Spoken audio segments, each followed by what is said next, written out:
All right, so this will be a Bitcoin update for February the 10th. Let's go ahead and start in real quick. Let's take a look where Bitcoin actually stopped at, the 261.8 retracement. Some area of congestion over here, and if you scroll back a little bit further, you can see that this area way back in here has been a point of contention for quite a while. So not real surprised that we're dipping here. It's been a nice run, very bullish. Still holding the 10 EMA right now. Just did break the 38.2 retracement. So looking possibly around 9,500. There is a fib cluster, a 78.6, and another 38.2 back down here at 93.38.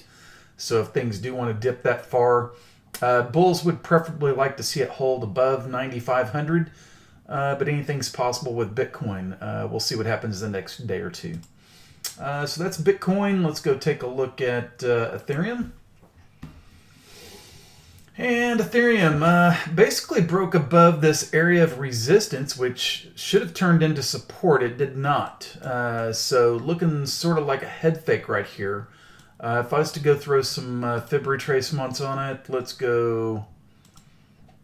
there we go. Let's call it, the 10 EMA should hold first. That's around 214. Anything below that, we're probably looking at right at the $200 mark again. So if this wants to retrace a little bit further, those will be the areas to watch. So anyway, getting back above this green line right here would be in the bull's best cause. If it should, then you're possibly looking at 240 to 254 on the upside. That is ETH. Let's go to LTC, Litecoin. Pretty nasty reversal pattern right here on the daily chart, to be honest with you. That right there, and especially stopping right up here around a fib cluster or close to, that is probably going to be looking at possibly a multi-day reversal. Could see it actually come back down and possibly retest this 67 to 68 area. That'll be one to watch in the coming days. That is a nasty candle pattern right there. Unless this thing just totally reverses and takes it out, that's what you can expect. And it could actually drop fairly hard if it loses the 10 EMA. It could come all the way back and test that 20, which is around, like I say, 67, 68. So that's Litecoin. And obviously if it breaks above this area up here at 79 to 80, next resistance is going to be around 90, 91. So that is Litecoin. Let's go to XRP. Just could never really get anything going major to the upside. Stopped right up here just prior to the 78.6 retracement. I was really expecting that it might have enough juice to get up in here, and who knows, maybe it will. Maybe it'll bounce in here, maybe hold the 20 EMA and this old area of prior resistance. Let's call it around 26 cents. So let's see if it can hold there, hold the 200-day moving average, and then make another run at it. Until then, be on guard. That's XRP. Let's go to XTZ. Again, way outside the Bollinger Bands. Not surprising that it's pulling back inside. If you're looking for some sort of retracement, we got to go all the way back down to here. And I would say let's throw on a 23.6. And there you go. So right here, which is pretty close to where the 10 EMA is, this could drop all the way back to 240. If that is to fail, then you're looking at 220, 219 to 220, which would be a healthy retracement. I mean, nothing crash-wise or anything like that, just a normal, healthy retracement. So let's see what happens in the next few days. I mean, we got overbought conditions. Would not be surprised to see it work its way down a little bit. Let's go over to ZRX. Had a nice call on this one in the channel. Did really well and didn't quite make that third target, but got close.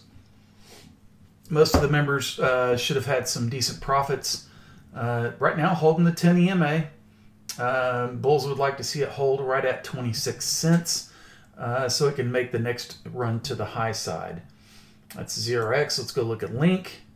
And again, much like everything else, it was way outside Bollinger Bands, pulling back inside. This area down in here, let's call it between 308 and 315. Let's just call it 315. Should be some support, maybe even down as far as $3 before she can get that next bounce. Now, if it wicks down to the 10 and bounces off of that pretty hard, then obviously you're looking at retesting this high and possibly making some new highs. So we'll see what happens there. VET, I called this one in the channel the other day. Didn't work out the way we planned, or at least that I planned. But still, that's what stop losses are for. If it goes against you, it gets you out. Right now, testing the 61.8. Could come down and test the 78.6 if that 64 area is broke.